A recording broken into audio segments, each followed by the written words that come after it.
I want to welcome you to the Jewels of Health series again. Today we're going to talk about cauliflower. We're in the early stages of cauliflower growth, but I wanted to show you that, even though we're going to talk about it a little bit later after it's able to be harvested. So I'm Diane Mason. I'm with the Boone County Cooperative Extension Service, and I'm one of the Family and Consumer Sciences Extension agents. With me today is David Kester, and David is our horticulture agent with the Boone County Extension Office. And he's going to share with us some great information about growing and harvesting and taking care of cauliflower. Okay, well, cauliflower is a mainstay in the garden as well as some of the others. And these are brassicas, and we have a number of them out here at our garden center plot. And we've got broccoli, cabbage, cauliflower, Brussels sprouts, kale, and collards out here. And what we did is we harvested some beans out of this row. They were finished, and we came back and we planted cauliflower in that. Now, this is towards the end of August, and you might be wondering, well, that's a dumb time to be planting all these cool season vegetables. In Kentucky, it's the best time to be planting these cool season vegetables. And these were planted about 2 weeks ago, and you can see I've got quite a bit of growth on them. And this cauliflower is a 45 days after transplanting to maturity. So it should mature during the cool season of the year, which is what we want. Cauliflower actually works better as a fall crop in Kentucky than it does in the spring. In the spring, we get, we have that nice warm weather early, and then it gets hot, and cauliflower just doesn't like that, and it will bolt. And what bolting means is it will not form a head, it'll just go directly to seed. Mark Twain said cauliflower was nothing but a cabbage with a college education. And I like cauliflower, and I think it's a really fun vegetable. It is a little bit harder to grow than some of our other vegetables because it really likes cool, and it likes cool weather for an extended period of time. In your home garden, when you harvest a crop, it's really a good idea to add some compost to that soil, maybe work it up a little bit, add some fertilizer, and plant another crop in there. When this plant gets much larger and it starts to form a small tennis ball size head of cauliflower in it, growers will then take the outer leaves and they'll tie them up over it, and that's called blanching. And I have seen pictures of field workers, and they have rubber bands all up and down their arms, and they're out in the fields and they're just grabbing those and putting them on there, and it just blanches them. And it makes a really white cauliflower, which is what we want. And when you go to harvest it, it should be about 10 to 12 inches in diameter, and just cut that off. We've got a table full of cauliflower heads here that have been picked, and most of these we purchased at a grocery store. But this one was actually grown in Boone County, and I don't know if you can tell or not, but it's starting to yellow a little bit, and it's kind of, I don't think this was blanched as well as it should have been, and it should have had the leaves pulled over to the top so that we get a beautiful head like that is pure white. Now you're probably saying, well, what's this one? And this is a purple one, and it is a good cauliflower, and they do come in purple, and you can get them that are bright orange as well. This is a cross between cauliflower and broccoli called Romanesco. A lot of people love the flavor of this. This one I bought because it was so huge, but it is a Chinese cauliflower, and it is starting to go bad a little bit. You could still use most of it. All the information about growing cauliflower is contained in the Home Vegetable Gardening book, and you can get this by just calling our office and requesting ID 128, and we'll send it to you. Okay, David, thank you so much for that great information. I do have a couple questions for Okay. you. I've heard this referred to as the curd. It is. So sometimes we call it a head. Yes. Sometimes we call it a curd. Yes. And when you all of it is, all these are actually little small curds, and when you break it up maybe for dip or something, those are each one is a curd. Okay, so if I let this stay in my garden and grow and I don't harvest it, what what happens to it? Does it become a flower or? It will eventually just really open up, turn color, and start to deteriorate. Okay, so I really don't want that You to don't happen. want that to happen. All right. No. And then the leaves, can we eat those or? I'm sure you can. It's all, we eat collards, which is in the same family, which are leaves. All that can be eaten. I don't know how tasty they are, but I'm sure they're definitely not poisonous. Okay, so I've seen some people put them in stir fry and things like that. Yeah, so, sure. but I wouldn't do it. I guess if it was really dirty or No. really insect eaten. Right. So, all right. Any other tips you might have on cauliflower? No, just try some. I think it'll be a lot of fun in your garden. Yeah, cauliflower seems to be the in vegetable anymore, with cauliflower steak and riced cauliflower and mashed cauliflower. So we're going to take this into the kitchen and we're going to talk about using cauliflower in our kitchen. So I'm going to go ahead and take this over to the kitchen and I will see you over there. All right. Hi, I'm Diane Mason with the Boone County Cooperative Extension Service, and welcome to Vegetables, the Jewels of Health. Today we're going to talk about cauliflower, and cauliflower seems to be in the mainstream these days. Everybody's using it for everything from pizza crust to mashed cauliflower in place of mashed potatoes or potatoes, buying cauliflower pearls or riced cauliflower and using it as bed of for other vegetables or entrees instead of rice or potatoes or some other starchy vegetable. It's a great vegetable, but in terms of nutrition, it is comparable to other vegetables. It doesn't really have any phenomenal nutritional value that would put it way above other vegetables. It's great, it's a good vegetable, it's got a lot of good nutrition, it's low in fat, it's low in sodium, has some vitamin C, has some potassium, has fiber, and it also has some compounds in it that have that sulfur type compound, and those are good phytochemicals or antioxidants that can help reduce the risk of some diseases. So it's a great vegetable. We're going to talk about it today. Just know that it does come in some different colors. We have some, this is a cauliflower that was locally grown at the Boone County sold at the Boone County Farmers Market. This happens to be called Chinese cauliflower. Then we have our white cauliflower. We have some purple cauliflower back here, which you can find periodically. It also comes in orange, and you can find green cauliflower. This happens to be a cross between broccoli and cauliflower that a lot of people like. It is available periodically, and if you ever find it, give it a try. So we're going to get started on doing some cauliflower talk. Okay, we're going to talk about cauliflower, and I'm going to show you how to clean a cauliflower and cut it up. Okay, so my first step is to break off the outer leaves. If these leaves are in good shape, you can use them. I would scrub them and clean them really well and cut them up. You could use them in a stir fry or something like that. It's just going to have that cauliflower flavor or that cabbage flavor. Just going to break these off, or you can put them in your compost pile. It'd be great to add to a compost pile. So at this point, I've not yet washed this. I usually wait till I get all of the outer leaves off before I wash my cauliflower. I try to get down to the curd or the head, which is what this is, the white part on this particular cauliflower. And I have a pretty big stem here, so I'm just going to go ahead and trim that off so that I can see what I'm doing a little bit better.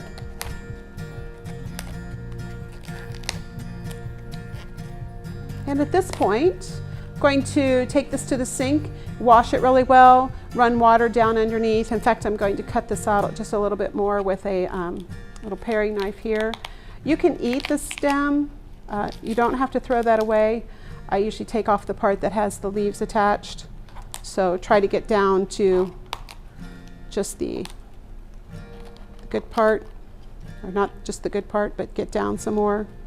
So I've taken off the leaves, I've cleaned most of that up. Now I'm going to run water down in here and run water, try to separate it a little bit and get as much water as I can to get all of this rinsed off. So it's just cool running water. Does just fine. If I have a brush, I can brush the outer side of it just to make sure I get all the bacteria off. So I'll be back in just a minute with a nice clean head of cauliflower. Okay, so I've washed my Romanesco, which is a cross between broccoli and cauliflower. A lot of people like it. It does look kind of weird. It kind of reminds me of dinosaur age somehow. But I'm just going to break off these florets, and I'm going to steam some. So what I want to do is I want to try to make sure my florets are all about the same size, and that way they get done at the same time. So very simple. It was the same as cleaning up the cauliflower. just trying to cut out this tough inner stem, break the florets off of it. And this would look really nice on a dip tray too. You could eat this raw or cooked, either way. And I have some water heating. And I have a little steamer basket in my pan, and that way I can lift my vegetable out right after when I'm done steaming it, and I don't have to fish around in the water for it. You could also boil this or microwave it. So any way you want to cook it, it will work. A lot of people will also roast cauliflower. You could try roasting this. I've never tried that before, but I'm sure it would be fine. To roast, all you do is you add a little bit of oil to this, lay it out in a single layer on a sheet pan or a cookie sheet, and roast it in the oven at 450 degrees until it's a little bit tender and a little bit brown. And roasting tends to intensify the flavor of the vegetable. So we'll put this on and cover it up. We'll bring that water up to a boil and then we'll let it steam. Okay, so we're going to use some of our purple cauliflower. We're going to steam it so that you can see what it looks like after it's been cooked. This has some damage on it, starting to decay. So if possible, I would just cut that off. We're just going to trim that off and not use that part. Just because I don't really want to, it just doesn't look nice and it's not going to get any better when I cook it. So just trim that off. And then again, I've already cleaned this. I washed it, cleaned it. This is kind of white on the inside. And I'm going to cut this into some florets or some pieces, kind of this, about the same size pieces.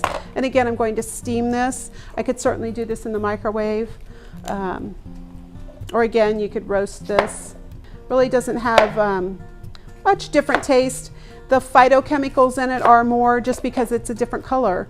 And the more colorful the vegetable tends to have more phytochemicals in it. So it has a little bit different nutrition profile, but in terms of vitamin A and C and those types of things, really not that much different.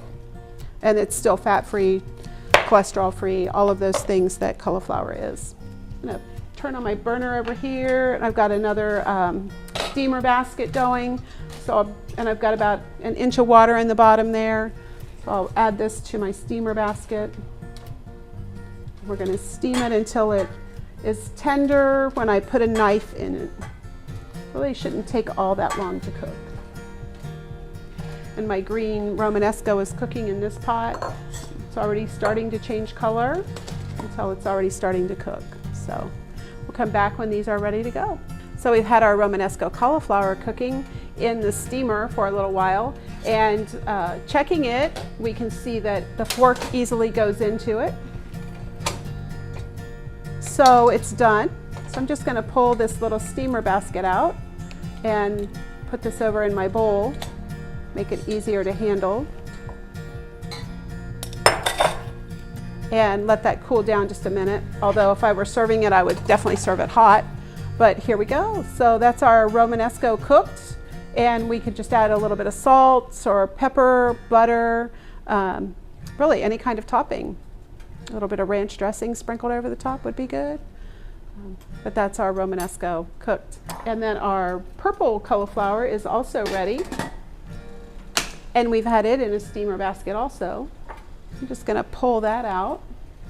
And y'all are gonna think that I have Teflon hands, and yes, I do. Very, very heat tolerant hands. So again, this is our purple, and I can spear it with a, I don't want to overcook it. When I overcook it, it's going to change color and it's just not very attractive. So I really do just want it tender crisp. I can certainly pick this up with a fork. It's fork tender.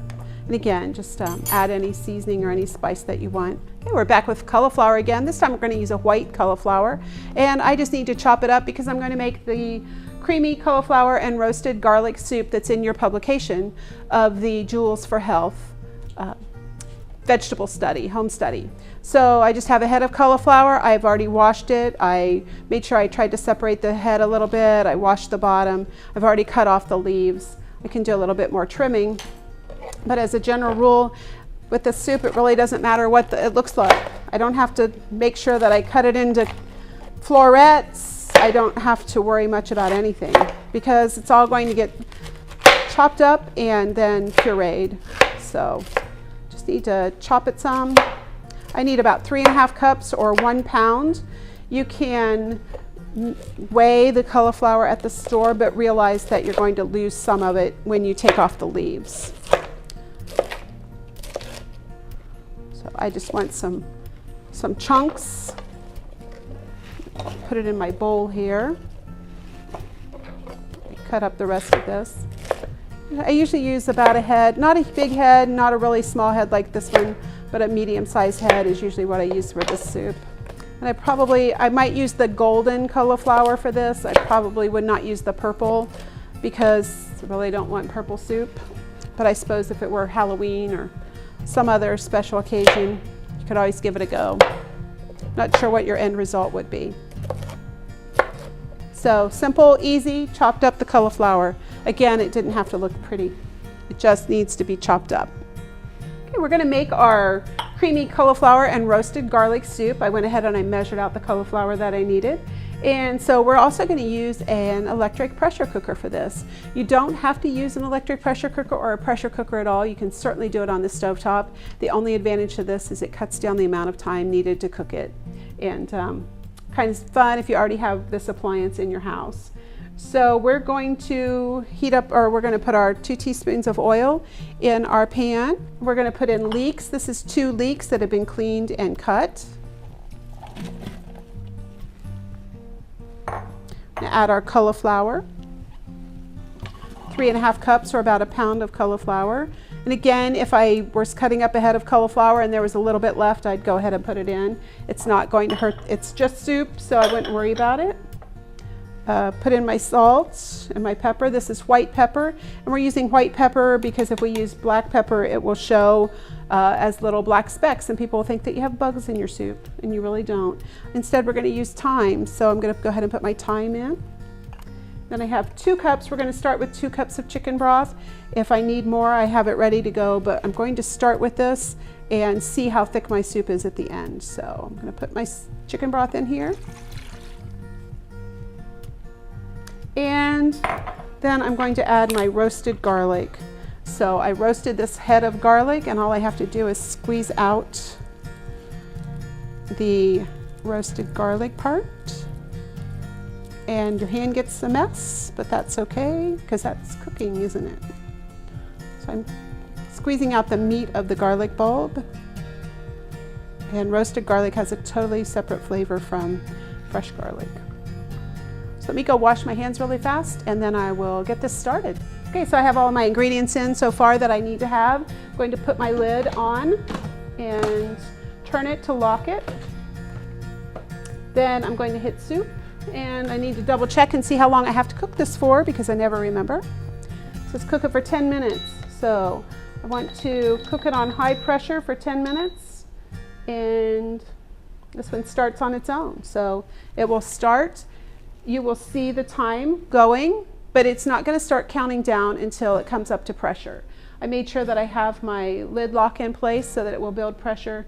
So after 10 minutes and after it starts beeping, we will come back and we will be ready to puree our soup.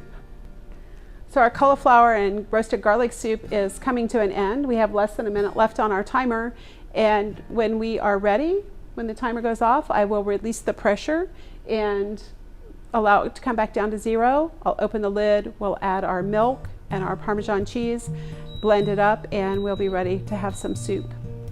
So there's our timer. Just going to turn this off. So all I do is I turn this, I'm going to release the steam. We can't take the lid off until the steam is completely down and the pressure is returned to 0. So nothing I can do to make this lid or make it go any faster. There we go. Now I can open it. And it's going to be hot. It's very hot. It's boiling. So I'm going to make sure that I open the lid away from me so that I don't end up with a steam burn. I'm going to set my lid over to the side. All of my vegetables are cooked very well. And my recipe tells me to add 12 ounces of non-fat evaporated milk. little healthier than cream. This also will not curdle, so we don't have to worry about that. And I'm going to puree this before I put the cheese in. And this just happens to be an immersion blender, so I don't have to move it to any other piece of equipment. Okay, and I like to leave just a little bit of chunky cauliflower in my soup, if I can, instead of pureeing it all the way down. I will look at how thick this is, or actually I'm going to put my cheese in. So this is a Parmesan cheese. Stir that in so that it melts in. And I look at the consistency. If I don't think it has enough liquid in it, I do have more chicken broth to add. Or if it's too thin, then I would have to put it back on saute and let it boil down some more. I would have done that before I added the cheese. This looks really good, so I'm going to dish up some.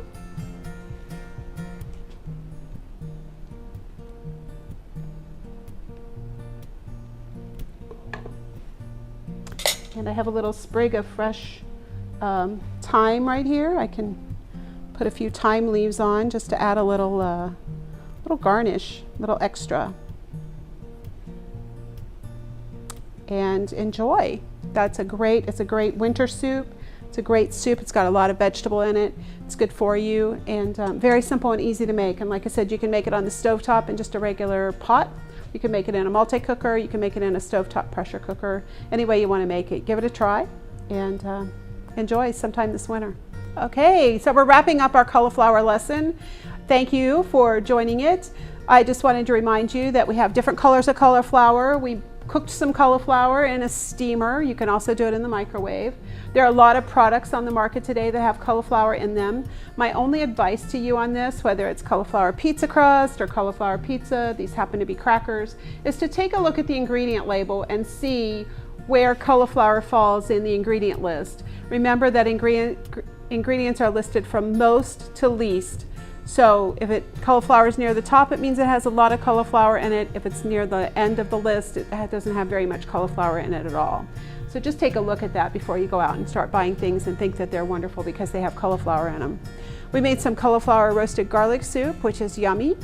And then I just wanted to touch base just a little bit. You can buy riced cauliflower or cauliflower pearls. A lot of recipes now are calling for cauliflower rice or cauliflower chopped up. You can do that in a food processor. Just use the grating disc on that, or you can use a handheld grater, either way. Sometimes it will tell you to cook the cauliflower a little bit to soften it up and then get rid of as much moisture as you can. Remember, a lot of vegetables are up to 70% water, so there is a lot of water in cauliflower that we don't think about. You can either take a clean dish towel and put the cooked cauliflower in it and squeeze it to get the water out, or you could possibly buy a ricer. This is called a ricer, so you put the cauliflower in there and squeeze. That's kind of handy sometimes to get the water out of cauliflower too. So, or you can buy it here. You can buy frozen. Frozen's already going to have some water that's going to come out of it just as the nature of thawing. So I encourage you to try different cauliflower, try to find some different recipes. Enjoy it. It's a great vegetable. It is a fall crop, so it does come into season again in the fall. But in America, it's available year-round. So good thing to eat, very versatile, a lot of fun to try, and we have a lot of recipes for it, but we shared a few with you in our publication. So thanks for joining us for Jewels of Health, and grab some cauliflower and enjoy the rest of the day.